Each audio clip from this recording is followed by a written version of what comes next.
I went back to my original country, which is Ivory Coast, which I'd never been before. As you get there, it's your stereotypical, what is Africa? A lot of poverty, electricity, running water is a challenge. And I got there and I was just shocked. I was like, wait, like I never knew that that's where my father grew up. And so I was there, as I was there, we spent a couple of days there, and I just naturally asked myself the question, like how did he come from here and then was able to, be successful, launch a company, and give my siblings and I a good life in such a way that we never had to wonder if we're gonna have food on the table and we could travel, like we do a bunch of things. Like, and so I started thinking about that. That led me to recall conversations with me that I had as I was younger and how he was so pro education. I think part of the reason why he was able to do that is because at some point in his life, it wasn't dependent on others, people, resources fully to be able to sustain himself. What helped him not be dependent on those resources, although they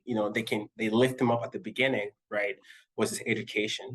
And I started thinking about like poverty and how to find sustainable ways to help people because of history, because of the context in which I was, and the conversations that we had. Education was the big word that came at the forefront of my mind. I have my father, for which that component was a key lever to help him grow out of poverty. So I think if I'm to spend time anywhere to help folks in that area, spend my time in such a way that helps more kids or more people have access to high quality education, that will be worth my time because that will eventually help them maybe become people like my dad and have stories like my dad where they can also help their kids.